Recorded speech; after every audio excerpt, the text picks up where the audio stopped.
button. So let's just, hello everybody. 1 second while we officially hit record locally on our copies. I'm recording. Hold on. And we are live.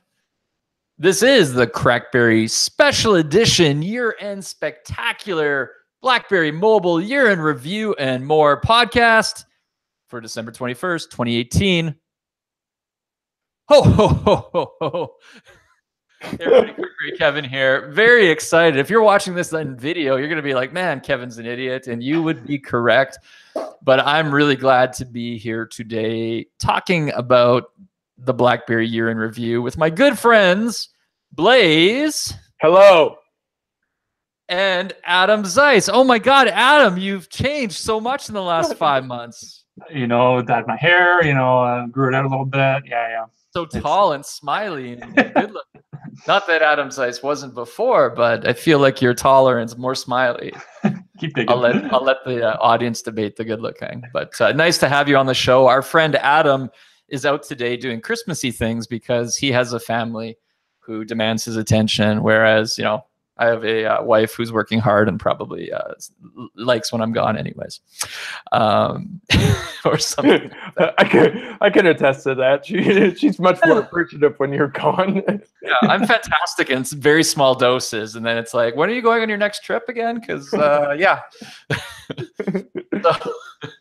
So before we dive into the year in review, and that is the plan for this episode, is to go through the highlight reel of 2018. I need to confess our CrackBerry podcast sins. It's been 5 months since you could watch a CrackBerry podcast, but in reality, it was 4 months ago when we probably recorded the greatest podcast we've ever done. Yeah. We had two special guests in Dan Rubino of Windows Central fame and Jerry Hildebrand of Android Central fame. And the podcast was titled Irrational Attraction. And it was all about like Rubino's interesting love for the BlackBerry Key3 and the physical keyboard. And then Jerry talked about it as well from a bunch of different perspectives. And it was really insightful. And there was lots of good ideas raised in it, where even Dan Rubino said, why doesn't Microsoft sell the BlackBerry Key3 in all their stores around the world and give BlackBerry more distribution? Because the brands just make so much sense in terms of who they're catering to.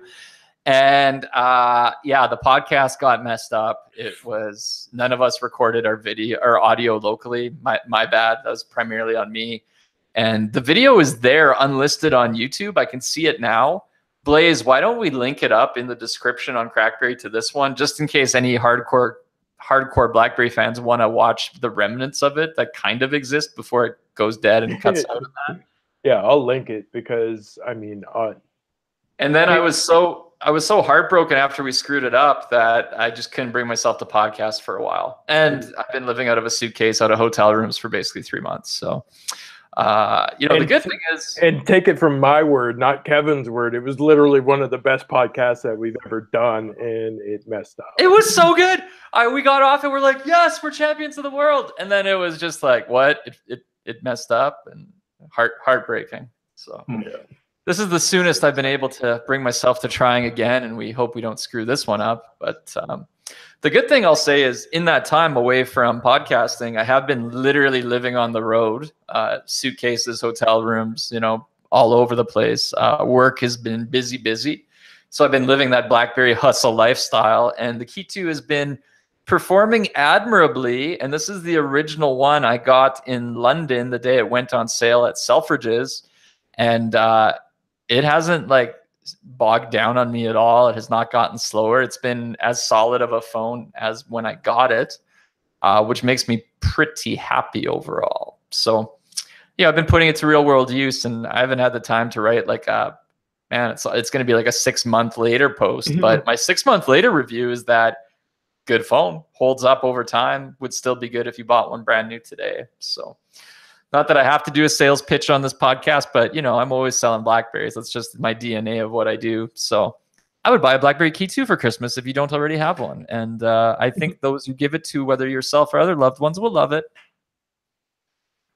Blaze, how have you been? I feel like I haven't even talked to you in 4 months. This is like the first time I've seen you since that last podcast. I've been staying alive, which is always a good thing. Making some doctor's appointments and stuff like that. But I totally agree with your Key2 analysis. I've been using the Key2 for, well, I can't even remember exactly when it launched, and mine has been working perfectly fine. And Simon, are you using a Key2 at this point? Sure am. Yeah, I've had mine. I guess maybe it was since about a month after launch. Really digging it. I think it was a solid upgrade from Key1. I like the keyboard. I like the finish on the keyboard. So super comfortable for typing. Been taking a few pictures with it. I mean, I think that was kind of one of the big upgrades, the dual camera. But even then, just having something nice and fast with a real keyboard, I've been having a good time with it. Really liking the design too. The frame really comfortable to hold. So I've been digging it.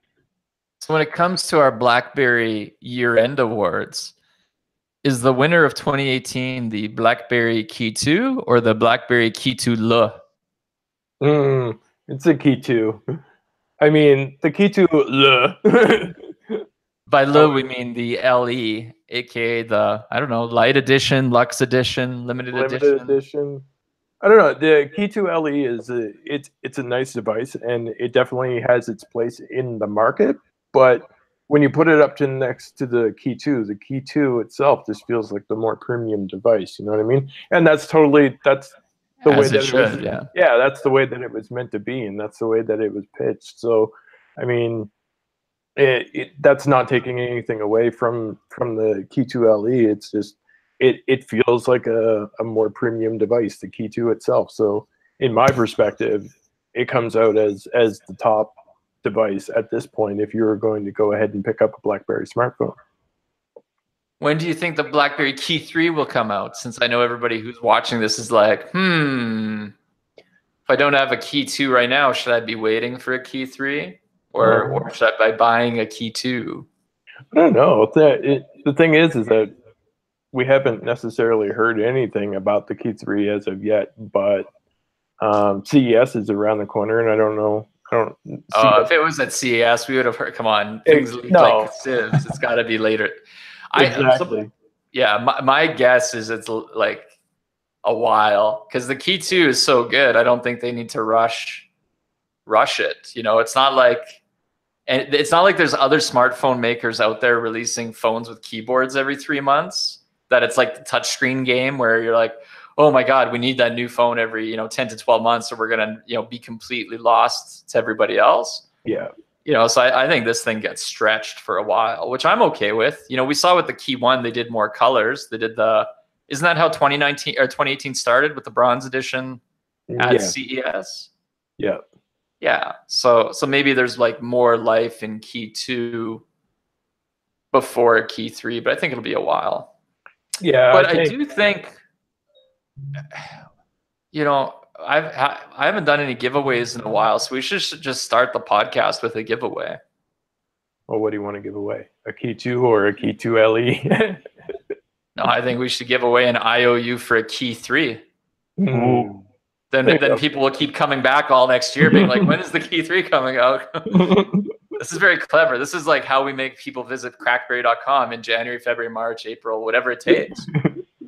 There you go. Okay, so let's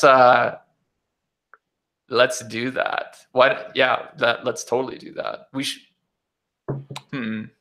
Well, you got to set it up. What's the parameters here, Kevin? I was thinking, you could either leave. I mean, we always do leave comments, right? So we could be really crafty. Why don't we do?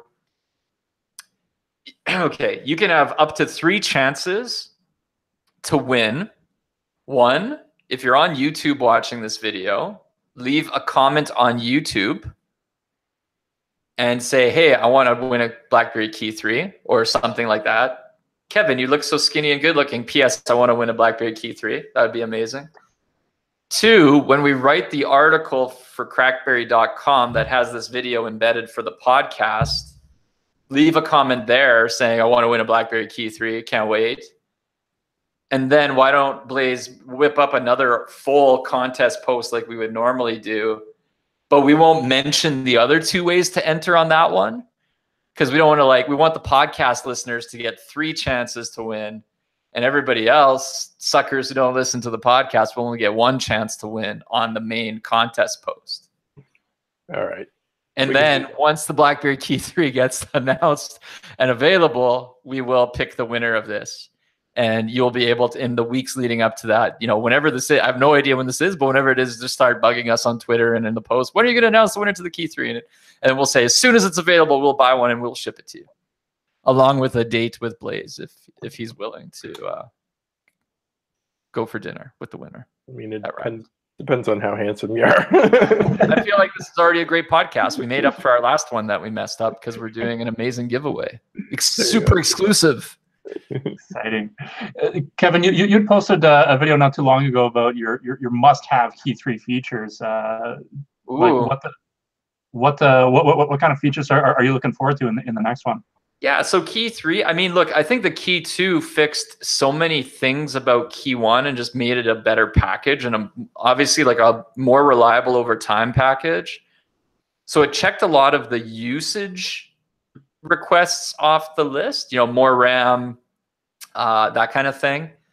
But it didn't fundamentally change some of the wish list features we had from the Key 1 still, right?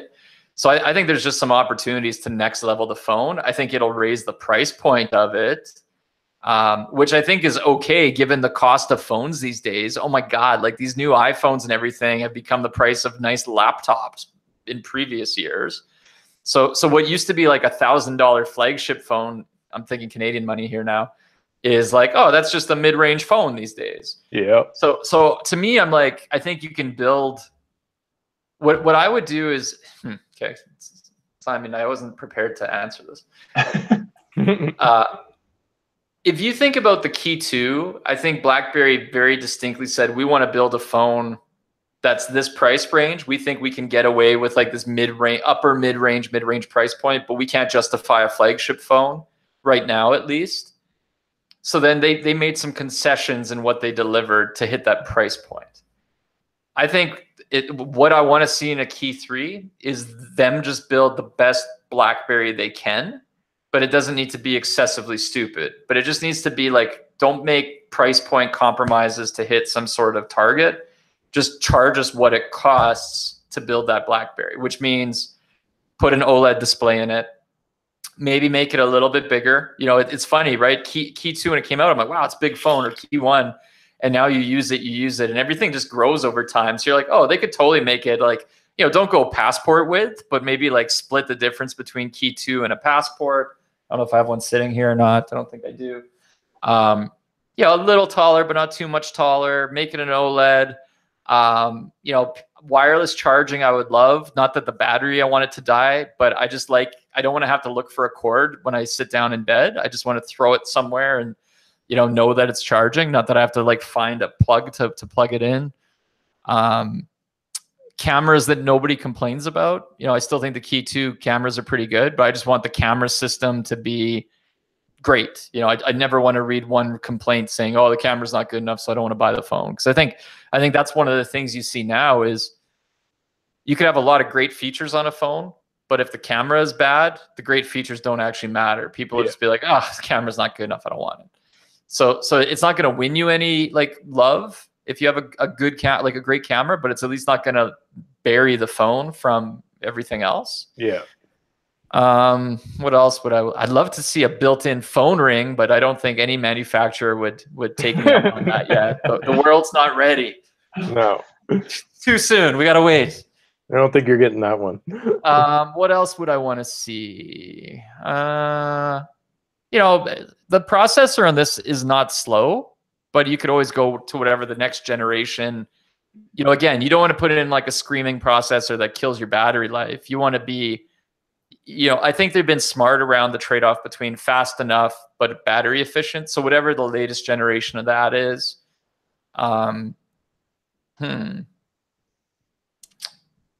that's not a lot of things. There was probably more in the video, but speakers that are truly like dual speaker or whatever we call them, or surround sound.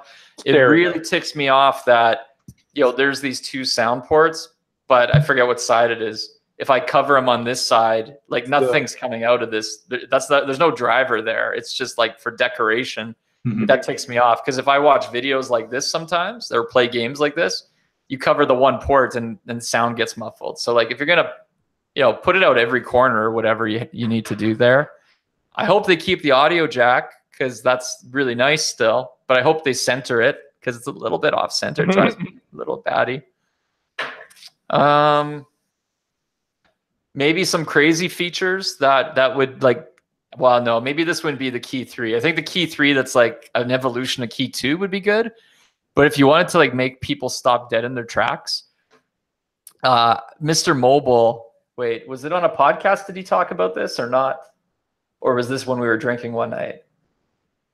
So you know what his request is for like the next, like just the killer BlackBerry of all time? Try not to laugh when I say this because you're going to be like, what? And then you're going to be like, oh my God, it's brilliant. Instead of buttons like this that have the letters painted on, make every individual button an LED screen that is literally a screen. So instead of like, if you want different languages, you don't need a different phone with a different keyboard. You just swap the language setting and the keys change on the buttons. Or you want emoji, you know how the speed key is down here? You add an emoji button here, and then the keys would all just change to emojis on the buttons, and you could swipe through them on the buttons and tap them. You wouldn't need to go back to the screen to do it. Fully virtualized buttons. Interesting. Frickin' screens for every button. That would be like, I think if you did that, I think people would be like, oh my God, this is insane. Like that would actually, because the problem is you see this, if you're like not us, you could be like, oh, cool, it's a BlackBerry. What year did it come out? You might be thinking it's 5 years old because you just haven't heard the BlackBerry name in a while as a mainstream person. If it had a freaking every button was an LED, and then you could be like listening to music on it. Like let's say you have Spotify open and then turn this into an equalizer and you would just have it like flashing all crazy. Like you could do keyboard specific things. Yeah, you can make where it's coordinated. Contextual. That would be like, I can't even take credit for it. It was freaking Fisher who said it. Just like but ever since he's on a MacBook. Yeah. Well, except useful. Touch bar on a MacBook doesn't really add that. There's like a handful of apps where I've actually found it helpful. And it's also screwed me up in occasions where I'm like doing a PowerPoint presentation, screen sharing, and then, your volume keys are up on the touch bar. And then there's a button right beside the volume key, which turns off the presentation sharing. So like I'm giving a presentation, I go to adjust the volume, tap, presentation dies. I'm like, thanks, Apple. Never would I have done that without your freaking touch bar, right? It screws up my meeting. It's bad on me, and it's really Apple's fault. It just ticks me off. But that, I don't know if that's a Key 3 feature or like a Key 3 Supreme Edition or something. That's just like next level. But that would be crazy because then the product would like market itself. Like people would just be, what the hell is that? I have to have it because it would be so different to everything and totally new for BlackBerry, right? It'd just be like, what? I think that's a Key 5 feature. I don't know. Waterproof. I still, I want to use this in the shower, especially with my Ring. I could be, typing away. Can't use it in the shower yet. So that's enough future talk. Why don't we talk about the past? Because that's cooler in a year. Let me go bring this back up. Oh, and just to be clear, that's what we'll do for the Key 3 thing. So leave a comment to this on YouTube saying you want to win a BlackBerry. Leave a comment on the CrackBerry website on the podcast article where this is embedded. Leave a comment saying you want a BlackBerry. And then look for the contest post and enter again. But don't tell anybody there that you have 2 more chances to win here. And good luck. And whenever there's a Key 3, whether it has amazing regular buttons or not, you can maybe win one. So you already mentioned CES was basically, that was kind of like the launch of the colored options for the Key 1 dual SIM. That was back in January. And then everything kind of quieted down until like May. May was when they started basically pushing out some of the BlackBerry Key 2 teaser stuff. And that was when they introduced the speed key. Right. Yeah, the speed key was kind of the initial teaser. Yeah, because when the teaser dropped, that was like, hey, BlackBerry has another key one or a key one follow-up coming up, and it has a special key associated to it. So that was essentially the first look at the key 2 at that point. Love it. And then we got to key 2 time, beginning of June in New York, right? Which that was crazy for me, because I think that's like my year was kind of sane until that point, and then since then I like haven't. I was in New York and then Europe, and then I went to the London event. New York event was good. They had the pop-up store for a couple days. They had some celebrities out like during the weekend. We had that CrackBerry party there, which was awesome.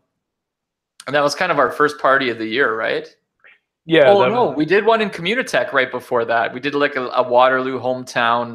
Yeah, you did the True North Festival or whatever. True North, that's right. Yeah, that was fun. That was, I mean, that was smaller, but that was just another nice chance to meet up with a bunch of folks. And especially like ex-RIM people too. There are a bunch of old BlackBerry old guard folks there. Yeah, that was cool. That was really fun. Key 2 launch. What else exciting was there? We had the what is that BlackBerry commercial that launched with it? Probably one of the best, probably the best BlackBerry commercial, I think, from my perspective over the years. I liked it. I mean, it was real. It was a real video about what people. That was the best part about it. That was what made it good, is because it was real. Like that's how people genuinely react when they see a BlackBerry these days. So that was sweet. What else happened after that? So then Key 2 got announced. Now it wasn't available. Well, wait, they were selling it at the pop-up store or just showing? No, there was just a pop-up showroom. They weren't actually selling it then. Yeah, it wasn't available then. Didn't you win one? Yes. Oh yeah, that was. But apparently, I wasn't actually eligible to win one. So what? Did you get it though or not? No. I just got the one that I ended up having. So I didn't actually collect the one that I won. Oh, you're a good person. Right. Yeah, I can believe it. It was like 1 in 100 of these lockers where you could win, and Blaze walks in. They're like, "Here, give a key, pick a locker." He's like, "I want a BlackBerry." I'm like, "What?" Like I'm totally not the person who should be winning this. So then, let's think about what happened after that. There was more launch parties. Oh, London was awesome. That was at the Ned. That was like a super classy, fancy one. Yeah, that was super fancy. Moneypenny was there. Naomi Harris from 007, James Bond. She was so cool. Couple other influencers of European fame. The Ned used to be a bank, didn't it? Yeah, it was very fitting to the privacy security theme of BlackBerry. Yeah, they had a giant vault with a huge lock mechanism behind it. Yeah, looked really giant vault in the basement. We didn't have the party there. It was like upstairs, but I think I went to a slight after party in the vault.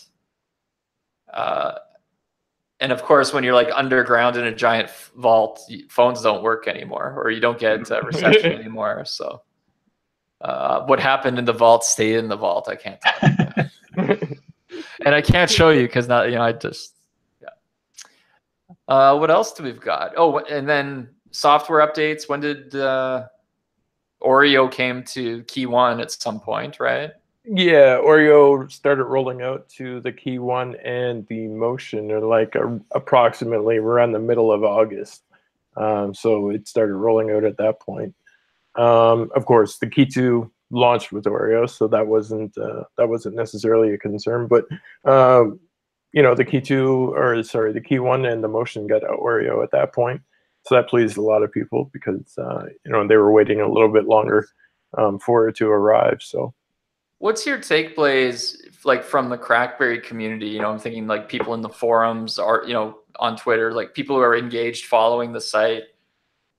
Is there a lot of people still on Key 1, or do you think a lot of people either upgraded Key 1 to Key 2 or just went straight to Key 2 and skipped Key 1 because they were still on BB10 or something? I'd say that a lot of people who were on Key 1 or Motion, not necessarily Motion, but a lot of people who were on Key 1 went to Key 2. There was those that were a few that were like holding out, and they essentially ended up going with like the Key 2 LE as well, rather than the Key 2, which kind of comparatively it kind of makes sense because the Key 2 or the Key 2 LE comes in on the cheaper side, right? So plus with the color options that helped atomic sway red a lot of people. But yeah, I mean, there was a lot of people that jumped from the Key 1 and directly into the Key 2. The main problem that I see is that with the motion users, there's nothing for them to jump to at this point, and they don't have another touchscreen device. So we're running into that problem where everybody is hanging on, waiting on for a touchscreen device. And I mean, obviously, one of the main draws is the keyboard on a BlackBerry, but there are still that touchscreen audience, which isn't necessarily being fulfilled right now. Right. Yeah. It's like the keyboard is what differentiates BlackBerry from everybody else in the market, but there's still people who want a BlackBerry, right? But they want a touchscreen. So I get it. It's interesting because like there's so many other all touch options out there, and with the BlackBerry app suite available on the Play Store, like you could grab any other phone and just load it up with the BlackBerry hub and launcher and all that jazz, and still get a lot of the at least surface level kind of experience. Yeah, but I mean, there's still those people who just simply want to buy a BlackBerry because of the fact that it's a BlackBerry too. Sure. I mean, realistically, yeah, you can go ahead and do that stuff, and many people are or have been essentially driven to that point now. But you know, it's unfortunate that there's not a touchscreen device. I hope at some point that they do go back and they do come out with another touchscreen device to fill that market. So, I mean, it doesn't even have to be anything like insanely, you know, like flagship specs or anything like that, because the motion wasn't flagship specs. So, but that audience is still there, and I think it's a little bit of a disservice to leave them hanging. I loved, like, you know, so last year, I guess last fall, when we did our BlackBerry Unstoppable tour in Europe, you know, that was sort of timed with the rollout of the motion. And, you know, I was lucky. I got to do like I basically helped BlackBerry out with the press briefings because we were sort of going into different cities. You know, I think we did Paris, London, Berlin, Prague, Frankfurt, something like that. And, you know, we were going to do the meetup events at night, but during the day or before the events, you know, the local press would come, and, you know, we worked with a couple of the BlackBerry people locally there, you know, so the press could get the review units, get the official briefings so they could do the reviews and all that stuff. And then, you know, since I was there, I was kind of like the guy who gave the product demo and the basic briefing, the way in many years past we would go to BlackBerry events and have somebody from BlackBerry give them to us. And I really loved the storytelling behind the motion, because as soon as you talk BlackBerry Key 1, Key 2, Key 2 Le, you're talking about the keyboard, right? And it's about the typing and it's the benefits of that. But with motion, it was this story around, you know, we've built a life-proof device, you know, something that keeps up with the way people actually use their phones in 2018 or 17, I guess at that point. You know, it was, you know, the all-day battery life, right? Motion had crazy battery life, even better than Key 1 or Key 2. You know, it was the first waterproof or resistant BlackBerry, right? Which was a nice storytelling feature. And then also you'd focus on the privacy and security story, but it felt more like part of this story around all the parts of your life kind of coming together in something that's there for you. And I still felt like when we talk about the Key 1, Key 2, it's like people either get the keyboard and want it, or they're like, I don't actually want this thing. So you never tell the full story the same way you could with the motion. And it was a compelling story, and I liked it. So I'm like, what would I want in a motion too? It's kind of like Key 3 we were talking about. Just make it the best damn BlackBerry motion style device you could. You know, it doesn't need to be crazy flagship, but just make it feel like, yeah, it's non-compromised around what a BlackBerry should deliver. So massive battery, you know, industrial design that feels a little bit more solid, like a tool, you know, that kind of thing. And I could almost envision the commercial for it, right? Where you have like somebody working all day, they jump in the car, they go to the ski slopes, they get to the top of the hill, they drop their phone in the snowbank, they pick it up, they dust it off, they go down the hill, they're partying all night, they're doing late night emails, and then they're going home the next day and it's still on a single battery, right? And it's like just survived everything around them. And I feel like motion was getting there, but never fully got there. So yeah, I think there's people who would buy into that and would want it, and it makes sense. And the key is awesome. It's just you got to want a physical keyboard, or else it's kind of the story stops. Yeah, and that's the thing that keeps coming up too. Is like, if you want the, when people make comparisons, like, should I buy the Key 2 or should I buy the Google Pixel 3? It's like, well, only one of them has a keyboard, so do you want a keyboard? It's a really weird question to ask. Flowchart. Smartphone decisions. Would you like a physical keyboard? Would you like a touchscreen? Keyboard. One answer. Touchscreen. That's why I always find those questions just kind of odd, right? Yeah, I hear you. So then so summer went by, we had some software updates, and then it was off to Berlin for IFA 2018, and that's where the Key 2 LE got announced. Also a fun party there. I went to that one. Shot a video from the venue. I think that's up. Let's see how that did. Did anybody watch my Key 2 LE? No. Nah, nobody watched that. Top 5 features. Yeah, we had some people watch it. Totally. That was fun. And then how long? It took a while for LE to kind of get to market, though, right? After August? Yeah, it took a little bit. It didn't take that long for the Slate to actually arrive. So the Slate arrived pretty quickly. But the follow-up color is the champagne and the atomic red is what took the majority at the time, which I don't understand why the atomic took so long, because the atomic was the one that everybody really wanted. Right. So that was a little bit of a scenario where it's like, well, I want a Key 2 LE, but I also want the atomic, and the atomic is not available as of yet. So if you did more colors of the Key 2, what would you do, given like the metal frame and everything? Like, what colors would? I mean, I'm not a fan of champagne, but I still think that they should have like a champagne color. I definitely think that they should do the atomic red for a Key 2 LE. Other than that, I mean, I feel like CrackBerry orange would actually look pretty awesome.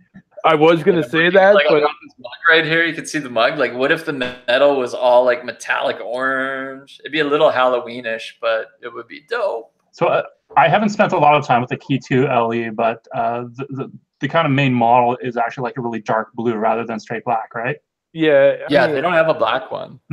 So I mean, like, I wouldn't mind seeing the full Key 2 in like a dark blue or even a lighter blue. You've seen a couple of other manufacturers pump out some really nice looking blue phones. The old Blueberry Reborn. Yeah. That could be fun. I like that. I love blue.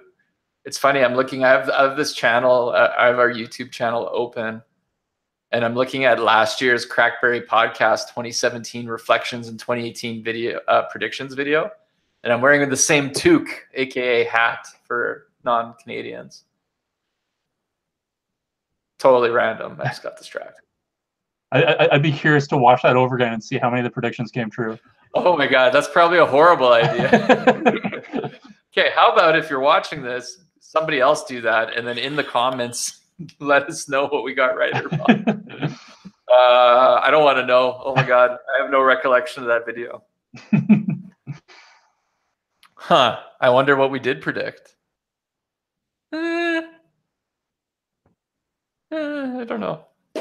I also see my fasting for Florida video transformation where I dropped 20 pounds in 3 weeks. That was very dramatic. Yeah. Yeah, I'm like, I can't tell what I'm definitely skinnier than where I started. Holy smokes. Yeah, but probably not quite as lean as I got to because I have been eating, but also exercising. Right, so I switched fitness trackers. If you follow me on Instagram, I did a post yesterday. Sorry, this is off topic, but you know, it's your podcast. this is how we do CrackBerry podcast. Our whole podcasts are off topic. So after watching some Joe Rogan podcasts this year, and I feel like we're pretty good at them. So I for the first time since 2013, I'm not using a Fitbit. This is a nice CrackBerry orange band on something called Whoop, WHOOP. You can go to whoop.com. And I learned about it a couple of weeks ago. I was in a meeting in New York, and one of the guys I was meeting with was wearing one. And I was like, I don't know what that is. Like, I feel like I've seen it before, maybe in an Instagram ad, but it didn't register in my brain as what it actually was. And he's like, oh, it's Whoop. Told me about what he was doing. And I'm like, interesting. So then I went home, looked it up, and of course I ordered one before going to sleep that night. So it's very different because it's a fitness tracker, but kind of not. So it doesn't do step count at all. The app does not even have steps in it. But what it really tracks is heart rate, which again, a lot of products track heart rate. But what's really interesting is, and let me preface this by saying this is on topic because 2019 is coming and this is the start to your New Year's resolution. So maybe you want to buy one of these. So what it's doing is it's measuring your intensity of your workouts by looking at your heart rate, looking at your duration of activity, but then mapping it back to your heart rate recovery, like how fast your heart rate comes back to normal as a sign of that intensity. Because the problem with step count or closing your circles on an Apple Watch is it's not really measuring how hard you're working. And there's a lot of out of shape people who hit their step count and they close their rings, but they're not like doing it with any vigorous intensity, which is kind of what you need for exercise to work, right? There's a big difference between physical activity, I'm going to go for a walk, and like exercise, which is like, okay, I'm going to like run on a treadmill sprinting until I'm winded and my body's going to go, or, you know, pushing weights till you actually like exhaust yourself and your muscles rebuild bigger. So whereas the Fitbits and everything is kind of in the physical activity measurement side, this is sort of flipping it to like, okay, let's see how hard you're actually working. And then what it does is it's personalized because based on your like recovery, it kind of figures out how in shape you are. And then based on that, it actually recommends how much recovery time you need, AKA how much sleep you need to get at night before you push yourself as hard the next day. So when you do a workout, it actually gives you a score of your intensity level, and it goes up to, I think 21 is like all out. You know, under 10 would be fairly like, yeah, average, moderate. And when you're like, you know, getting into the 15, 16 range, it's like, okay, you've done enough hard work to like make yourself better, but it's not like you ran a full marathon and you're like on the floor. And then it's going to say like, okay, based on that effort, you know, you better get 8 hours of sleep tonight. Or if you try to do this again tomorrow, you're going to have a crappy workout in that. So mentally, it's been a weird shift because I'm so used to knowing my step count that now it's like, I'm not tracking steps at all. But then when I go to the gym, I have this freaking thing that's kind of monitoring, are you wimping out, Kevin, or are you actually pushing yourself? So then since I started wearing it, I'm like really pushing hard, which is, I think, way better than trying to hit some freaking step count. So I really like it. The other thing I like is because it's more about your heart rate and not your motion. They have a sleeve, like one of those just like, not, you know, sleeves you pull up over your arm, like how you see basketball players and that. And you can wear it on your shoulder. So if you're doing exercises like barbell and that, where it's kind of annoying to have this thing on your wrist, it's just on your arm. So I really like it. And then the other weird thing though is if you go to whoop.com, they don't just sell you the gadget, they sell you a freaking subscription. Yeah. So basically you have to buy like the minimum is a 6-month subscription. I think I bought the year because it's a little cheaper. So you're paying like per month basically for the access to the analytics platform and your app and everything. which is required to actually get any benefit out of it, because there's no displays you can see. Like without the app, the thing is useless because you have no feedback here. So you have to buy the subscription, which is really interesting because one of the biggest problems companies like Fitbit have is like people wear them for a week and then they sit in a drawer. And this has been like a huge problem with fitness trackers in general. So they're pretty clever to screw you out of the money monthly, because then you're more incentivized to actually keep using the damn thing, which is what you want out of it. So it's pretty clever. I've been so excited. I had Adam Zeiss yesterday. I'm like, hey, Adam, go like get us a program where we can, and I've never talked to the company. So this is just Kevin, like, you know me, I'd like to share my passion for products, whether they're BlackBerries or phone rings or things I think every human should have, or else they're not living the life they could. So if you go to whoop.com and buy one, you can use the coupon code MobileNations at checkout and save like 10% on it. I don't know if I'm going to love it long term. I've only been using it for like a week, but I'm kind of excited enough based on how it flipped what I worry about in the day to being like, look, if you're going to the gym and working out, frickin' don't chat with people. Don't look at your email, just freaking grind, like get the shit done, or else people, this app is going to be like, you wimped out on your workout today. You were a level 8, and then you'll feel embarrassed to yourself. So I kind of like it.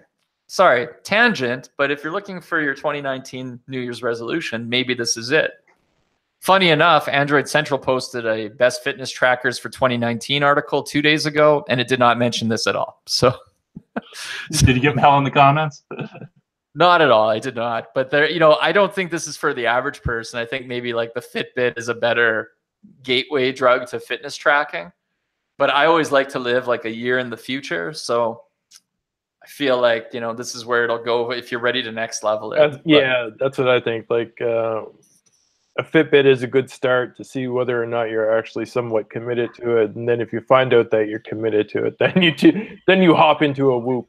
We'll see. So the real test will be next year when we do our year in review podcast. I'll be wearing the same toque, but I should be like whoop body.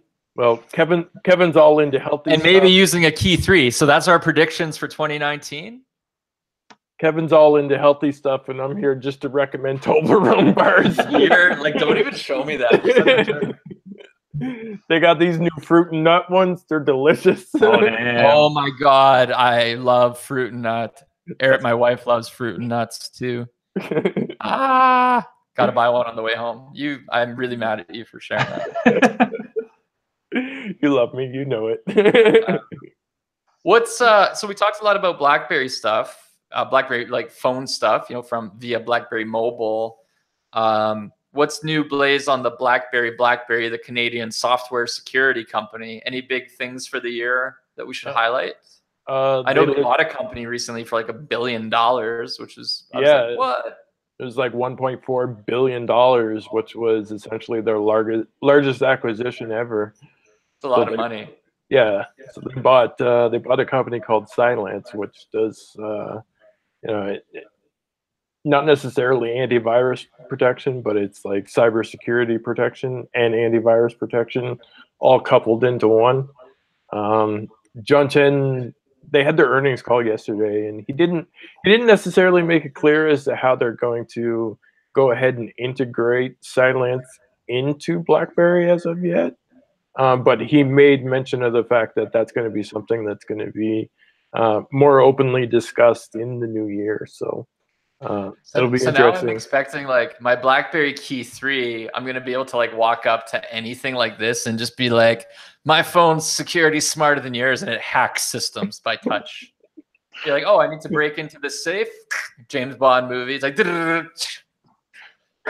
well, I mean, that's kind of something else that they've actually gotten into. I mean, the next evolutionary step in terms of computers and stuff like that is quantum computing. So they basically put a lot of focus on the cybersecurity aspects of it, and they're putting a lot of focus into quantum computing, which honestly goes all the way back to Mike Lazaridis. So. Yeah, of course.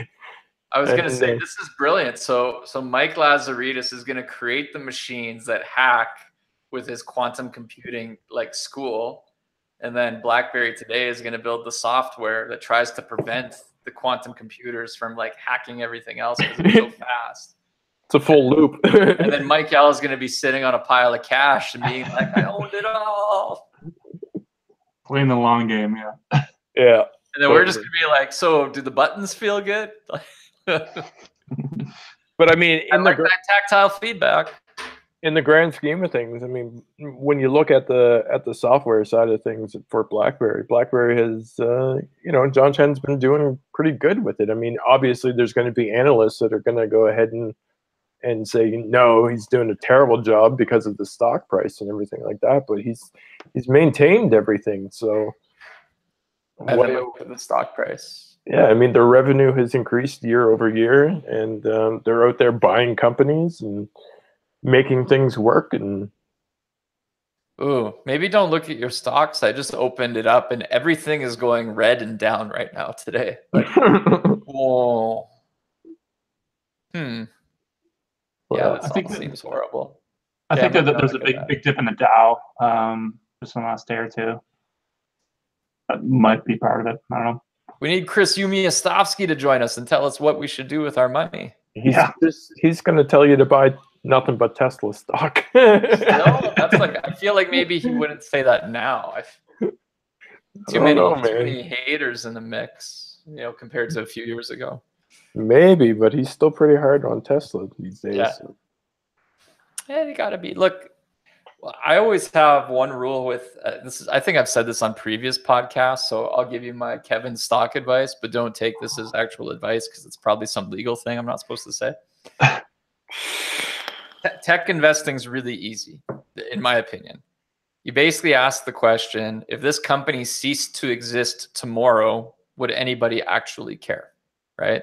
But the trick is you have to ask that question repeatedly all the time because the answer will change over time. So like, you know, for companies where you say, if this company quit existing today, would people care? If the answer is yes, you're probably pretty safe putting the money in it. And if the answer is like, yes, oh my God, the world would stop, you know, the answer is probably really safe. But if the answer is like, you know, maybe it doesn't matter, then I shy away from them. And, you know, you can look at that even in BlackBerry's historic stock price, right? There was many years there where it's like, frick, if there was a knock outage for 10 minutes, it was like the world ended. And it absolutely would matter if BlackBerry didn't exist and the stock price went like this. But then as the alternatives on the market came out and penetrated, etc., you know, asking that same question was like, well, would people still care? And it's like, well, you know, some would care, but the yes got a little bit quieter and quieter. And you saw what happened there. You know, then you have companies like, I don't know, like Dell. You know, there's a period of time where it's like they're owning the PC market. Dell's amazing, but it's like, well, you got a lot of alternatives on the market too, right? So I shy away from things where the answer is like, I don't know, you know. And then you see new emerging things coming to market, like this isn't really tech, but it's kind of tech, where it's like Stitch Fix. You know, it's a clothing service to your door, personalized shopping thing. You know, it's based on tech and algorithms and that. And it's like, well, it's interesting. It's going to grow. It's obviously like new, but I don't think there's enough people in the world using it yet or aware of it to that level where it's like, you know, if it's there or not, I don't know. And then you're like, well, Amazon's going to start their version of that and this. And then I'm just like, it scares me because it's not as clear cut to that yes, no answer. So anyways, that's probably horrible advice, but does it make sense? It's like, if nobody cares if the company's not here tomorrow, I wouldn't. It makes sense and it's a logical analysis. However, I will put the disclaimer that Kevin is not a stockbroker. Do not take the stock information from Kevin. Yeah, don't do it. Don't sue us. Although if you have $1.4 billion and you want me and Blaze and Simon to build you an AI security company, we'll probably figure it out a little bit. Yeah, I mean, we'll just borrow some stuff from BlackBerry information. It's all good. Blaze's next Instagram post, he'll just be wearing like every gold chain and jewelry with just like blazing it up. I got you, suckers. Woo! Download my antivirus. And then the last exciting thing for me this year in the world of BlackBerry was in New York a couple weeks ago. I went to HustleCon, which BB Mobile was a sponsor there. and had some fun. There's some people from Team BlackBerry there. You know, it was like a one-day conference, kind of entrepreneurship focused, you know, a little bit younger generation, which I liked because it was kind of, I don't know, it's kind of speaking to us probably when we got our first BlackBerries, right? In terms of the age, you know, like more, you know, we're all getting a little older now, but you know, if we go back to how old we were when we launched CrackBerry and that was kind of the main attendee audience. So it was kind of neat to see, you know, the way they're telling the BlackBerry story for those people, and they're the kids who never really grew up with it, right? And I don't know, I hung out by their booth quite a bit, and it was interesting to see a lot of like a really positive response to the phone. You know, I think what's interesting is you have people who've never used a keyboard, physical keyboard on a smartphone, picking it up. Yeah, and it's clear that it's like anybody can figure out how to use the touchscreen pretty fast, but the keyboard is actually like it takes you a little bit of commitment.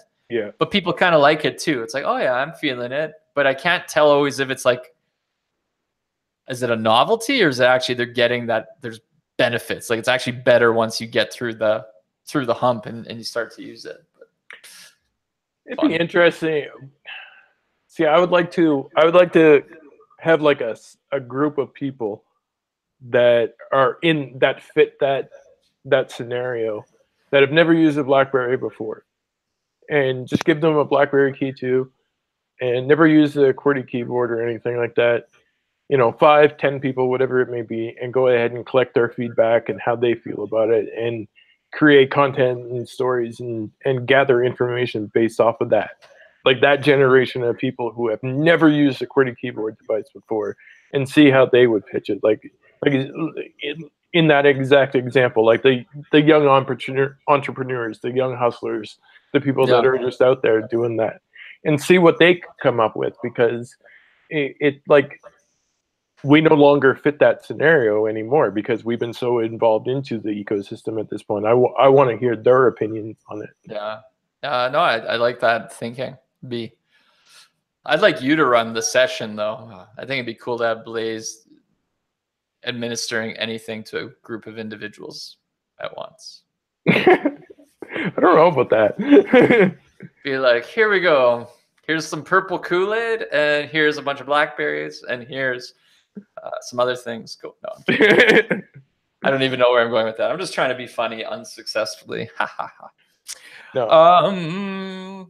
2019 other predictions. Do we think so? I think we get a Key3 at some point, but I don't think it's early in the year. I think Key2 is still, you know, again, if I look at Key1 when it launched, CES was about colors and it was a while for Key2. I think it's going to be a while for Key3, I should say.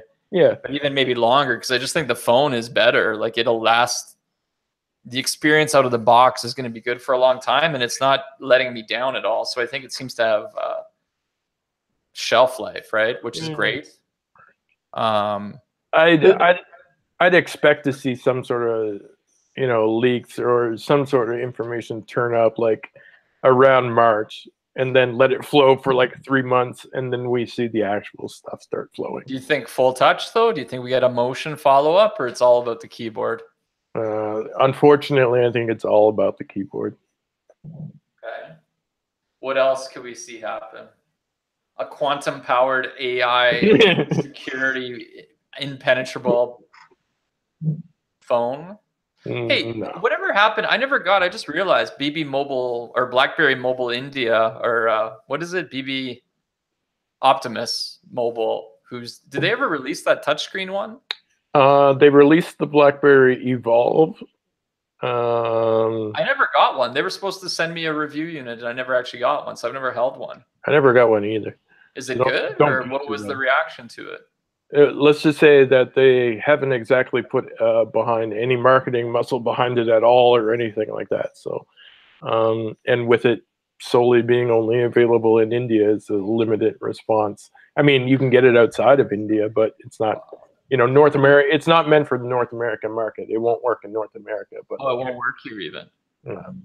Oh, I was gonna say, if you want to give me a Christmas present and you haven't yet, Blaze. No, it won't work. But the thing is that, okay, it's kind of a weird scenario because number one, the device was delayed. They took a while to actually get it out beyond the point of when they said it would be available. And the second device that they announced, the Evolve X, hasn't been released yet, and it was supposed to be a quick follow-up to the Evolve. So where is the Evolve X? Like, as far as I can tell, they still have plans to release it, but at this point, they're way beyond the point when they said they would actually have it available. So it's kind of, what's going on there. I'll make no predictions for 2019 then on the BlackBerry India front. As far as I'm concerned, in terms of like our coverage and stuff like that, it's like the only devices that we have to focus on are BlackBerry mobile devices, because with the devices that are in India, they don't work in North America, so it makes it kind of hard. Can we get hands-on of the Evolve? Sure, we can do it, but it's not going to be a full-on, Maybe we'll see a BlackBerry Playbook 2 in 2019. God.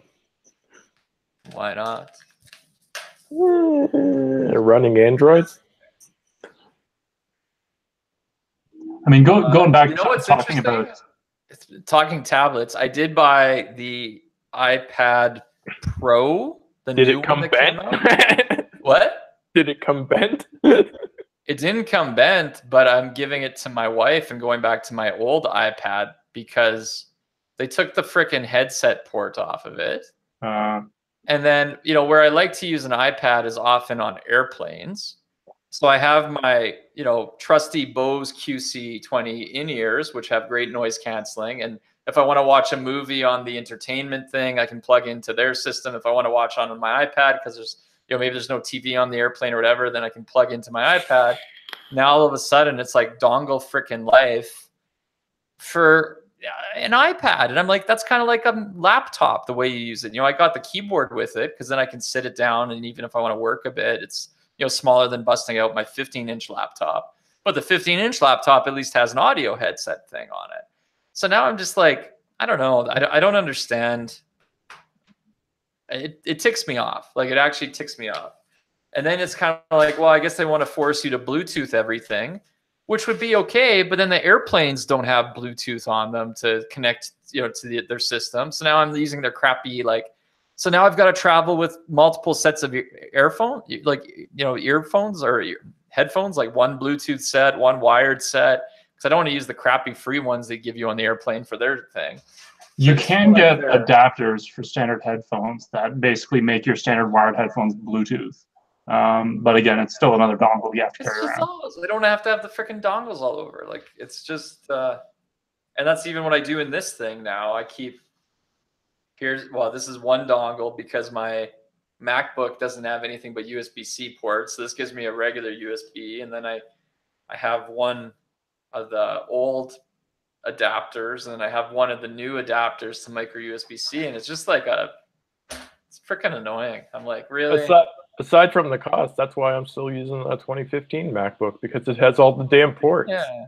Oh, I guess one of my predictions for next year, whether BlackBerry or beyond, is like some of that madness has to stop. Even looking at what Apple did with, the new iPad has USB-C, but then the new iPhone is still on their old connectors.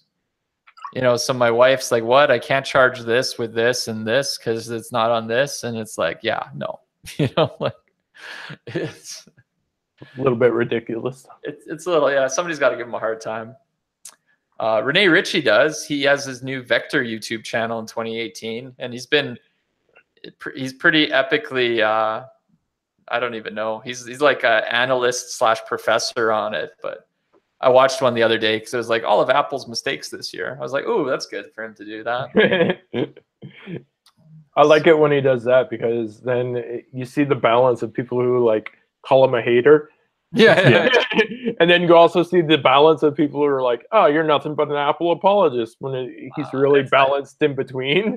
It's like us. Everybody is like, "You're such a BlackBerry fanboy," but I'm like, well, actually, if you really watch and read everything I've put out in a decade, I'm like the most critical person ever, because nobody would overthink this shit to this level, right? You know, I'm a very enthusiastic person for the brand, sometimes very positive, and often very critical. But I will say, go buy a BlackBerry Key 2 and put it under your Christmas tree, because it'll be awesome.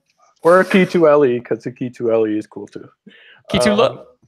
Speaking of being critical, I wrote a post not too long ago, basically just deriding the fact that BlackBerry hasn't updated any of their apps since the Priv came out, like in terms of the design and the look and everything like that.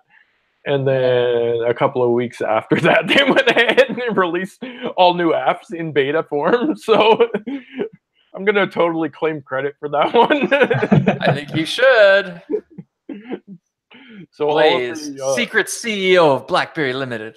So the BlackBerry Hub, the tasks, the notes, all of the BlackBerry Hub suite apps have all now been updated in beta, and they're all running a new look. Love it. Well, I think we just hit about an hour on time, which means, and I think we got through 2018. We got through some predictions for 2019. We got through some healthy, motivational things for the new year.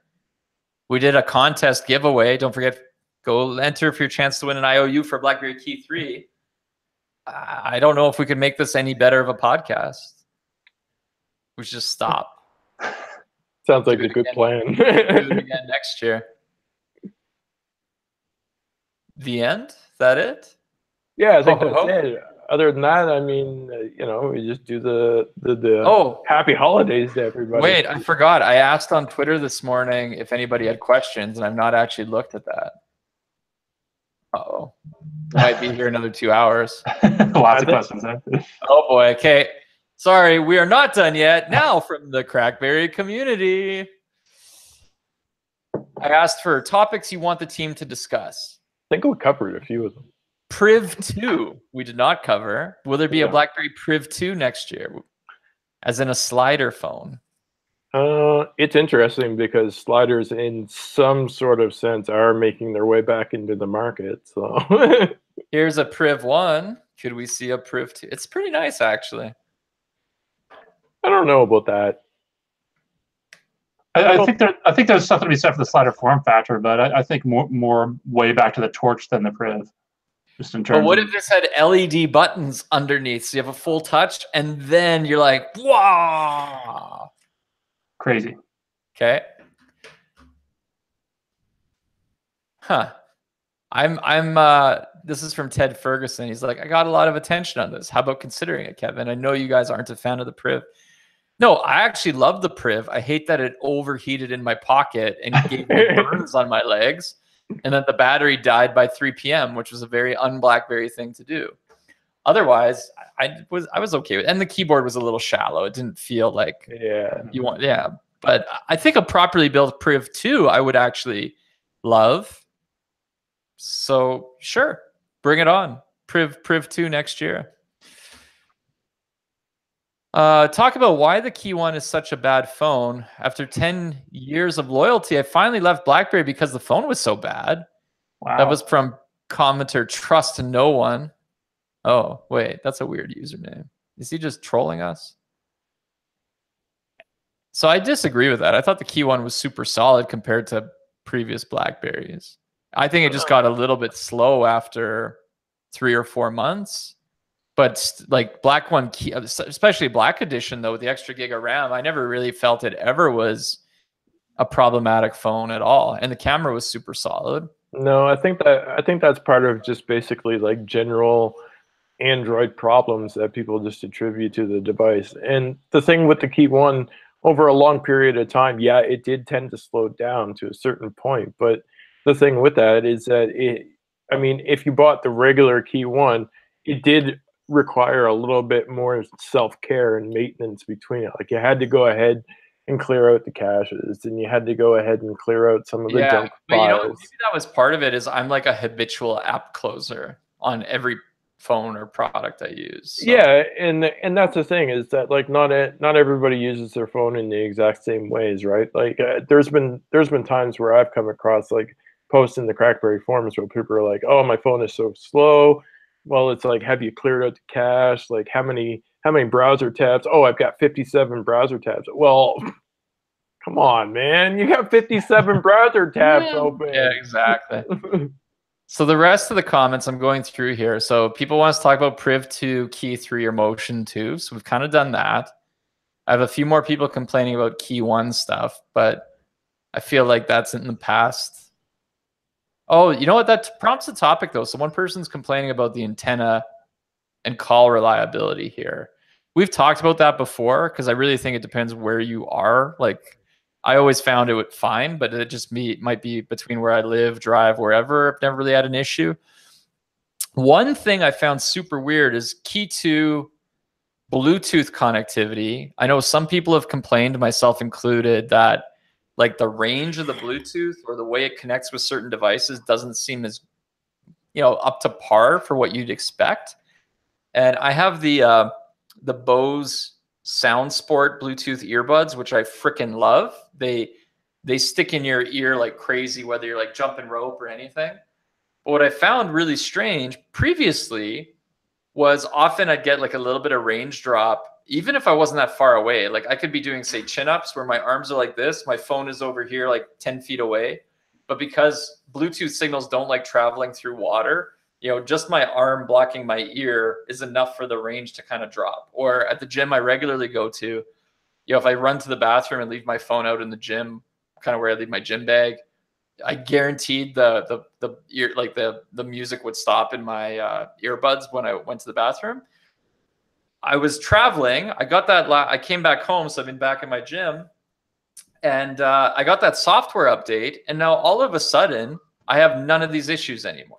It's like my Bluetooth is amazing, and all these times where my earbuds would used to disconnect or like drop off a bit doesn't happen. So I'm like, either the Bluetooth got better, or the only solution I can come up with in my head is that the air in Winnipeg is so dry right now that it's just improved Bluetooth performance on this edge of a cusp. So I was wondering, have you seen like in the comments or in the forums, has anybody talked about Bluetooth improving with this last Key 2 update?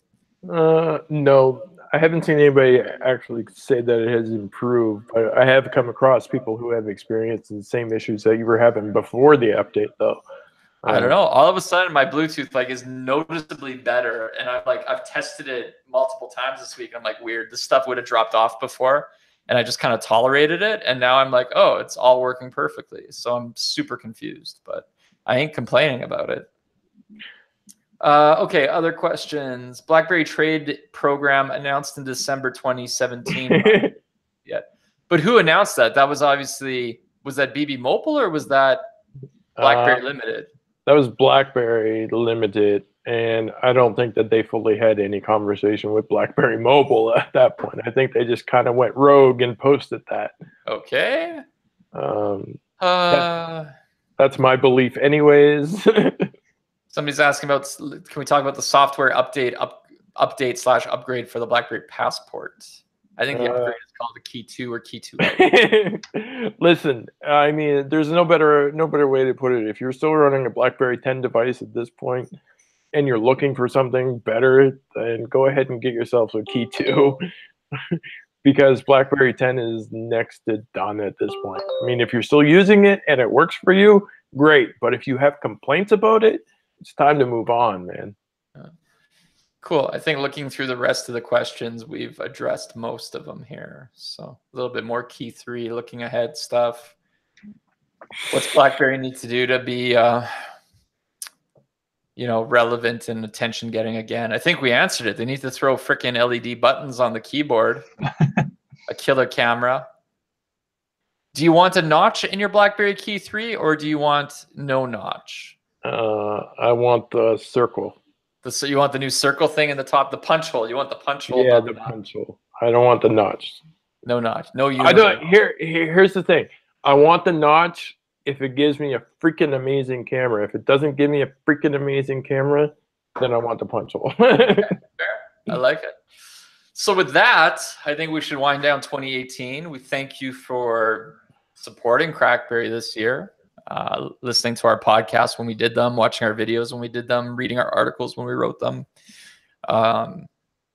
We're fairly on it. I think we're still by far the most on it BlackBerry entity in the world, producing content. 2019, I'm sure we'll have some fun. I'm going to go to Vegas for CES. Simon, you're going to be there too, right? Yes, sir. So if anything does happen there in the world of BlackBerry, you're going to get it from us firsthand. We're going to get the things in our hands, but I don't know what the things are and if they're there. So if not, it might just be me going, but we'll have some fun. And I think let's leave it at that. Merry Christmas, happy holidays, everyone. All right, Happy New Year. Take care, everyone. Thanks for tuning in.